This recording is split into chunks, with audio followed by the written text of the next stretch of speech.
Joining me tonight on this debate on the Union Finance Minister's budget tonight is a panel of distinguished individuals. Rajiv Chandrasekhar, former MOS IT and Skill Development, joining the broadcast this evening. Also joining me is Chandrajit Banerjee, DG of CII. Mr. Sanjeev Puri, President CII, on the show with me. Kunal Behel, Chairman CII Startup Council and co-founder of Ace Vector, Snapdeal, what have you. Also joining me this evening is Deepak Shetty, Chairman of the CII Manufacturing Excellence Council and CEO and Managing Director of JCB India. Welcome, gentlemen, and let me begin with how does India Inc. really look at this particular budget? And to you first, Mr. Sanjeev Puri. Just over the weekend, we spoke about, enough income in the hands of rural as well as middle-income groups in urban areas. Do you think enough has been done on that front, as well as the agriculture sector reforms that were so desperately required? There is some resilience package that has been announced, but does it go the distance that it does need to, given the fact that 45% of our jobs are in the rural sector? So, first of all, let me start by saying I think it's an extremely good and comprehensive budget. It really focuses on all the critical facets of investing for inclusive growth, dealing with the issues of climate emergency, and very much being within the fiscal glide path. In fact, better than what was the guidance earlier, 5.1 versus 4.9, which is a great positive for macro stability. I think that's why I say it's an extremely good budget. And coming on specifically this whole aspect that you spoke about, I think a lot of these issues really get answered on a sustained basis through a virtuous cycle of, investment, employment, consumption. That's the kind of virtuous cycle. That's the cycle that has been in motion since the policy interventions, since the last some budgets and several years of reforms, the cumulative impact of that. That's why we're seeing the economy do well. So the first great positive is we are seeing continuation of that approach, which has worked well. Two, we are seeing some additional dimensions being brought in. I think the thrust on rural and agriculture is very clear and much sharper and focused. We're looking at rural investment development in the region of 2.7 lakh crores, which is about, I think, 30 to 40% more than what it was last year. Very comprehensive approach to dealing with resilience and productivity of agriculture, which is so critical to improving farmer incomes and improving resilience. These are all areas that we've had occasion to discuss in the past. And also very comprehensive approach, as I said, to climate change. But just before stopping, let me add that not only has it touched these immediate requirements and provided some relief on income tax, but very clearly a lot of focus on the next generation of reforms, the next process of reform to further accelerate economic transformation. A lot of focus on ease of doing business. The Income Tax Act being comprehensively reviewed within 6 months is a very, very strong statement. A lot of focus on reforms at the state, the manner to make the process so that it's incentivizing and collaborative with them. I think the very strong statement on next generation factor reforms, land, labor, the intent to do that. Of course, budget is not expected to announce, to deal with all these reforms, but the intent is very clearly announced. So these are, I think, very strong statements that really articulate the direction to the next phase of economic transformation. So therefore, I would say it's an extremely good, excellent budget, and it augurs well for our country's economic progress going forward. Well said, and a lot of industry recommendations have been taken on board. We discussed the employment-linked incentive. We spoke about, youth being given jobs. So the new internship program comes in very handy. The part on income tax cuts, the part on the agriculture sector. Of course, all of these have been included, and I can see Mr. Chandrajit Banerjee there smiling away because, the industry recommendations have found a voice. But before I get to the economics of it, let me get to the politics of it. And I'm going to go across to Rajiv Chandrasekhar. Industrialist turned politician, but always been a friend who I think, met first as a businessman with his license of BPL in the telecom sector, and then in the various avatars, the last one being Minister for METI. Rajiv Chandrasekhar, don a bit of your political hat and then don a bit of your India Inc. hat. And tell me, really speaking, how does this budget look? Because the opposition calls it the cut and paste budget. It calls it the Kursi Bachao budget.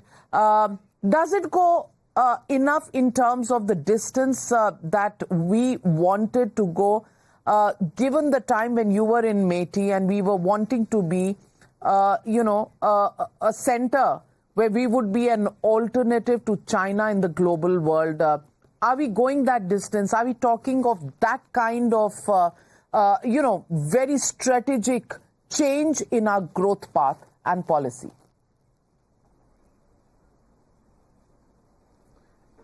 Yeah, Navika, thank you for having me on the show. And first of all, I think let's be clear that nothing that Prime Minister Narendra Modi ji has done from 2014 to today really has met the approval of the opposition parties, and certainly it was never his intention to make them happy. He was working for the people of India, the business community and the entrepreneurs of India. And the last 10 years, this budget is extremely important because this is a budget that in a sense takes forward his work of the last 10 years, his last 2 terms as Prime Minister.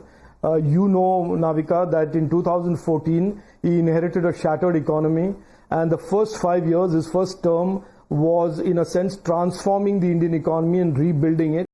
Then second 5 years, the 2019 to 2024 term, he spent using the stronger financial sector to be resilient and creating an economy that for the last 4 years has been the fastest growing economy in the world.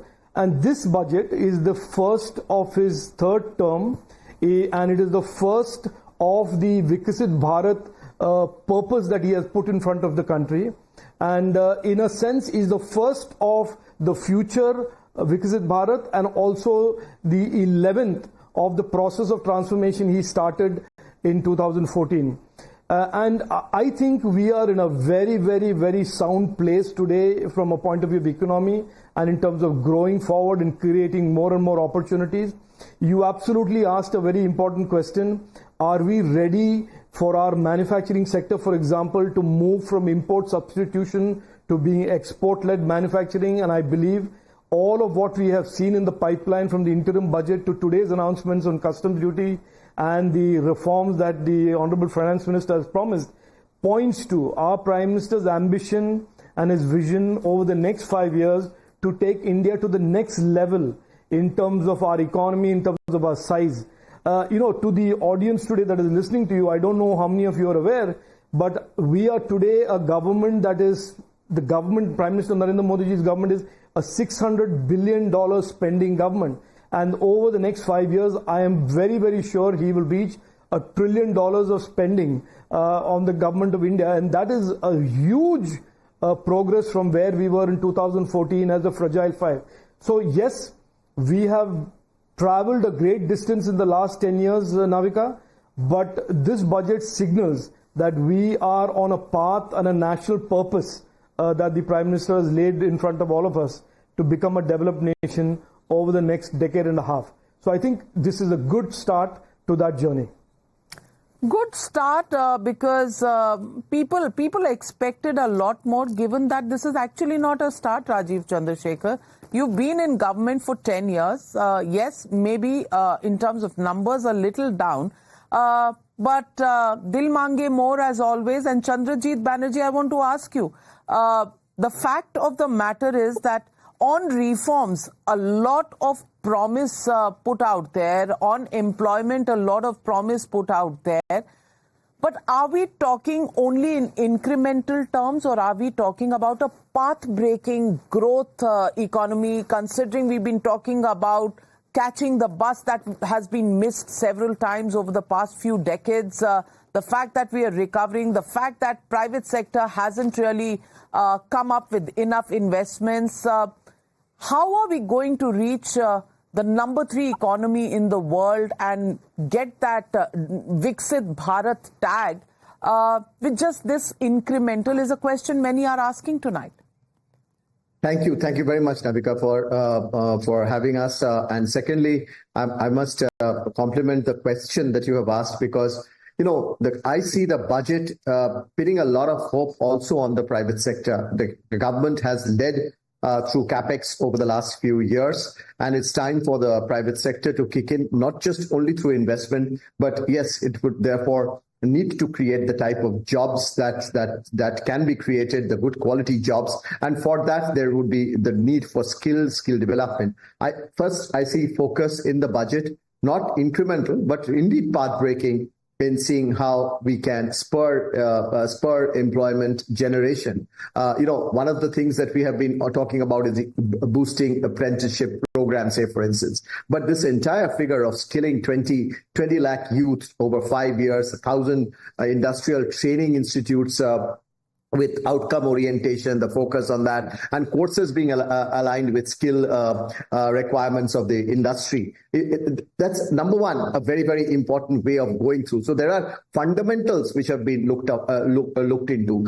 The other point that you said was about reforms, and you see, in your show, we spoke about earlier that the next story of India is really in the states of India. The states of India need to carry forward this huge reform agenda, which this government has started. Now, in that lies many, many areas, and the government's today in the budget, the finance minister talked about how states can be incentivized provided they do the incremental reforms, and incentives can be given. I think that's a very good carrot and stick type of a way, if I can say, to get the states fold in along with the private sector. I'll stop by talking about one more area which I find to be important in the budget. When these fundamentals are important, as you said, towards, and the Honorable Shri Rajiv Chandrasekhar ji also mentioned, when we go towards Viksit Bharat, when we move towards it, I would think that it is important for us to really look at the macroeconomic fundamentals. And I see today very encouraging to see the proposed, the projected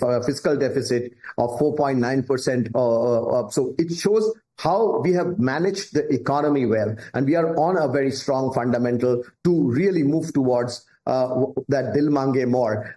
It gives us the belief that, yes, we can ask for more, and we will trusting the private sector, trusting people, trusting to say that, yes, decriminalization will continue, trusting to say that tax laws will be less complicated. These are all very, very strong statements. Yes, of course, we will see the implementation. And I do have a strong belief, the industry has a strong belief that this can be done and can be done together. Rajiv Chandrasekhar, so let me come back to the moot point. Reforms and partnership with the states. Well, where there are BJP-ruled states, I see no problem. But with the rest of the opposition-ruled states, there is a bit of, and I'm using that very politely, a bit of a confrontationist attitude. Do you think this incentivization of states in order to do the last mile as far as the private sector is concerned to take these reforms, is there going to be partnership between the states and the center, given the kind of vitriolic politics that we've seen in the recent past, Rajiv? Look, I can't answer that question. I don't think, Navika, there is anybody who can peep into the minds of some of the opposition leaders and the kind of economic theories that they are propounding. So I can't tell you exactly what they are thinking, but I certainly think the Prime Minister Narendra Modi's approach of cooperative federalism, this budget talks about more and more incentives to the states to do the right thing, to have the right economic policies, to attract investments. And look, Navika, the real brutal truth of this matter is the following, which is that many states that are actually stepping up and doing the right thing are attracting investment, creating jobs and growing their local economies and creating prosperity for the people who live in their states. You can see many states that are doing that today. And states that are getting caught up in this hopeless politics and economic mismanagement of profligacy. Look, the whole country has seen 10 years between 2004 and 2014 and how we ended up when you just go on a spend and forget type of economic management. We became the fragile five. Today we have states like Karnataka where farmer suicides have reached a peak. I'm not playing politics, but there is increasingly a growing realization amongst the voters of India that economics, good economic policy and good economic management actually is the best way for them and their families to see progress, prosperity and opportunities. Anybody who comes with a shortcut is effectively mortgaging the future of that voter and giving you something in the current day. So I think it has also a lot to do with the political narrative and communication on our part to start talking about how good economics is good for people, good for voters, and hopefully with a combination of that and the incentives, more and more states will learn to do the right thing and learn to do the right thing not for the BJP or for Prime Minister Narendra Modi, but do the right thing for their own people and for their own voters and communities. Well said, but I don't know why. Social media is abuzz with the disappointment, on the issue of the tax cuts for the middle classes, which works out to about less than 1,500 rupees a month. And they say that maybe Nota would have been better than that. But that's the initial anger that's pouring out on social media, that probably they expected more. But Deepak Shetty, I want to ask you, as far as the private sector is concerned, it's been waiting and watching for a while. The government has done what it can in terms of investments in the infrastructure sector, in terms of providing impetus during the COVID and just after the COVID lockdown period. Yet the large projects from the private sector haven't really been forthcoming. So there's been growth and the numbers look good on a graph of GDP growth. But as far as jobs are concerned, as far as the real social story of the growth part of our economy is concerned, it's been left a little wanting. In fact, some bankers even say that no longer are there those projects of 1,000 crore investments that are even in the pipeline anywhere in the Indian economy. Do you think that's something that will be corrected in the short run? Because Lord Keynes did say that in the long run we are all dead. I think it's a very good point you're making, and I know that there have been comments on the private sector investments in the past, but we need to balance this narrative against the huge investment which is taking place, particularly in the semiconductor sector that we have seen, or on the electronics side, and also the capacities. All the passenger vehicle, the automotive companies have also invested. If I can speak about JCB, we continued our investment even during the COVID times, believing in the India growth story. And year on year, we have continuously invested. But having said that, I know that there's certainly more to be done. But we have to really compliment the Honorable Finance Minister. The way the budget is laid out, if you look from the manufacturing sector point of view, to really grow the manufacturing sector, you need a very strong MSME ecosystem. And that is what the Honorable Finance Minister has focused upon. And I'm sure when we talk about Atmanirbharta or making India the +1 strategy for the world, it's very important to have a strong MSME sector. On top of it, in the past, the private sector also has been complaining about not availability of skilled manpower. I think that particular issue also has been addressed. So I think the government has really created a conducive atmosphere for the private sector to come in and invest. I'm saying that we have done, but I am sure this will encourage the industry to do more. Well, also on our panel is the man who represents, as far as the CI is concerned, the Startup Council. And that's the place where magic is supposed to happen with the abolishing of the angel tax. Do you think that's an area where we'll see more activity now? Is that music to the ears of India Inc.? And is that music even in terms of jobs and self-employment and all those dreams in the eyes of the youth of India to really come true with this announcement in the budget?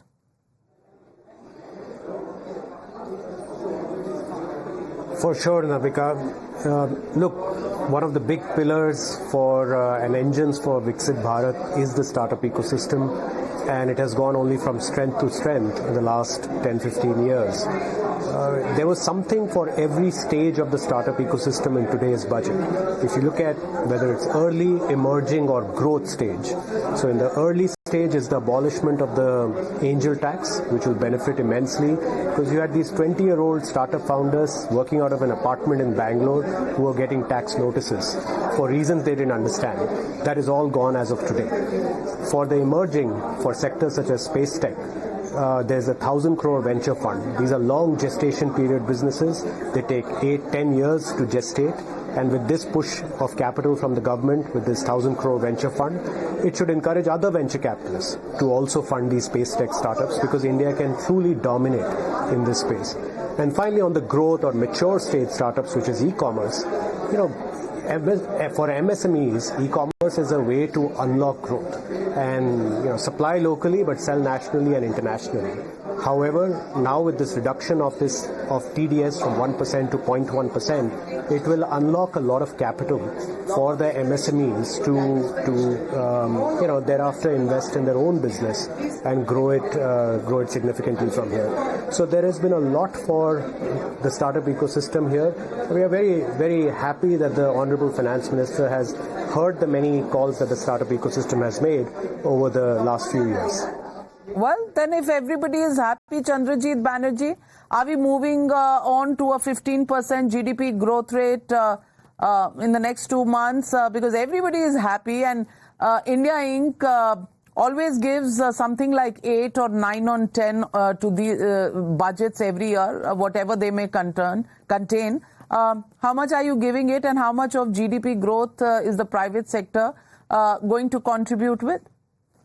So I really cannot, I'm not competent to give marks, but all I can say that the private sector, we would think that we will hit 8% GDP this year, much above what we saw in the economic survey, and the private sector would participate. And going forward, India has the potential to go to a double-digit growth, and with the implementation, which we believe will be strong in this from this budget, we will move towards a double-digit growth and Viksit Bharat. Well, let's hope so. On a hope and a prayer, Rajiv Chandrasekhar, what would you say? Just a hope and a prayer, or do you think this is actually going to be delivered on the ground? No,